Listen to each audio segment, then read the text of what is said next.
Wait, Suzanne, don't go. Don't go, Suzanne, don't go.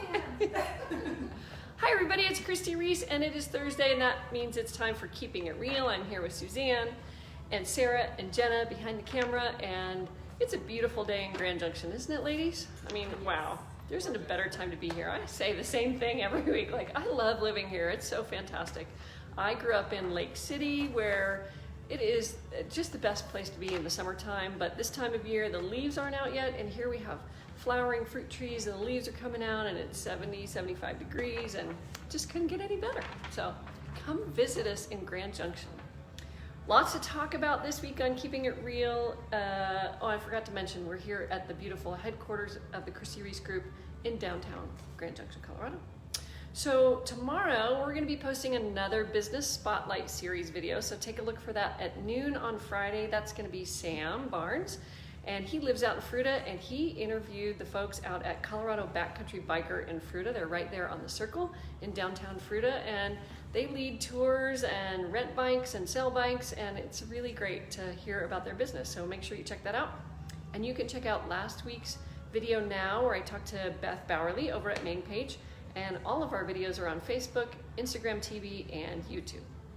So a reminder that Downtown Restaurant Week starts tomorrow. So make sure you get out there and eat some great food and support our downtown restaurants here in Grand Junction. Is that just in Grand Junction? Is that a nationwide thing, or? I think it's just here. I think it's just here. So it's, but you know, if you live in Fruita, support your downtown Fruita restaurants too. Palisade as well. So the most exciting thing we have to talk about today is that today at 4:30, don't miss it, it is our Circle Fund. So we have $18,000 to give to local nonprofits. We open the nominations up to everybody on our Facebook page every quarter, so we get lots of nominations from people all over the community and the country. I mean, I think that there's some people that really don't live here that nominated, and we love that.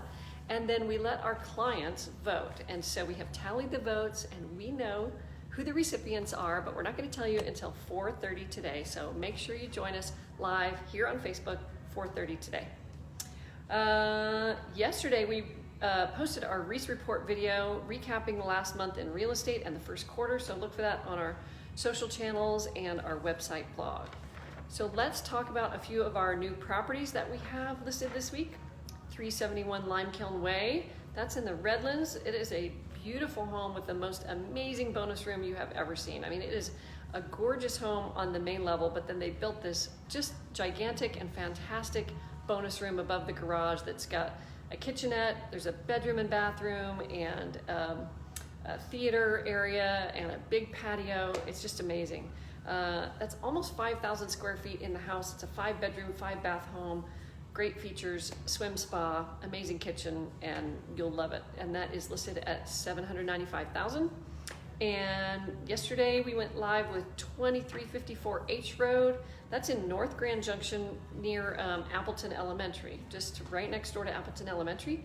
That is a little 816 square foot house that's been fixed up, and it's 2-bedroom, 1-bath, but it's on 1.89 acres with a nice big 4-car garage shop. So the nice thing about this property is you can treat that little house as an additional dwelling unit and build a big house and then rent that little house or use it as guest quarters or something like that. So the price on that is $380. So almost 2 acres in the north area with a small house and a big garage and room to build your dream home. So great property.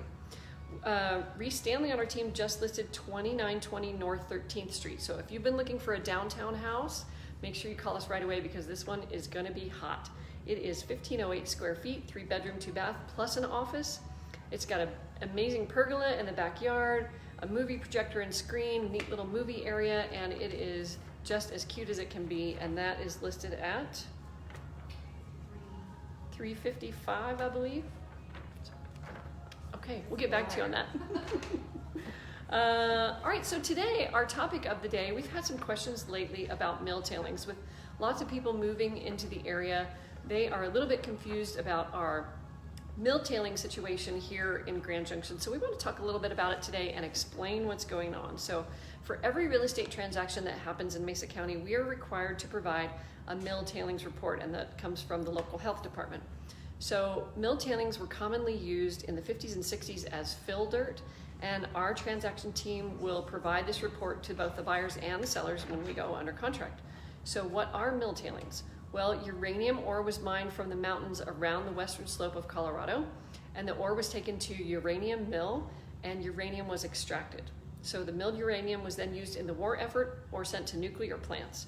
And starting in the 1940s, the sand-like radioactive leftovers, the tailings from the milling process, were given away for free here in Grand Junction and used in the construction of homes and businesses. We see it in a lot of sidewalks downtown. They use it in concrete. Apparently it's a really great concrete material, so it was used in a lot of foundations and other places around Grand Junction. So the tailings unfortunately do contain radium, which is a radioactive material that gives off both gamma rays and radon gas as it breaks down, and both of these can cause cancer. So radon gas, as many of you know, can enter the home from under the ground, and radon is not always tied to mill tailings, but it can be. And a radon mitigation system can be used to reduce radon. However, shielding or removal of the mill tailings is necessary in order to reduce the gamma rays.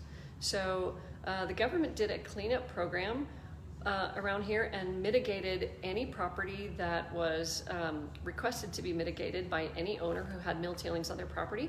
But unfortunately, some people refused. So we do still have properties around town that have mill tailings in the foundations, sometimes in planters in the front that were concrete, sometimes in the sidewalks, sometimes in dirt in the backyard or front yard. It can all be mitigated, but it can be expensive. So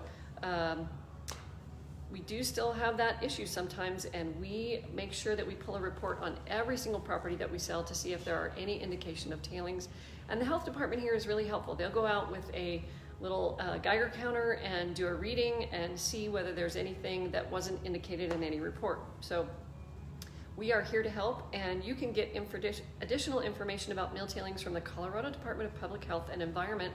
But call us here at the Christie Reese Group if you are concerned about tailings, if you have a downtown property and you purchased it long ago and were never told about mill tailings and how that might affect the value of your property. We'd be happy to give you more information on that. So in closing, let's see. That listing, Sarah's giving me a price on 2920 North 13th. $339,000, so less than I anticipated. But you know, it's going to be a bidding war on that one. It's a super cute house. So, all right, that's all for Keeping It Real today. Make sure you check in with us every Thursday at noon. We'd love to answer your questions, so send them to us by email. Send us a voicemail. Call us here at the office. We're always willing to talk. We've got a great crew here, and we'd love to help you with your real estate needs. Thanks. Signing out. Have a great day.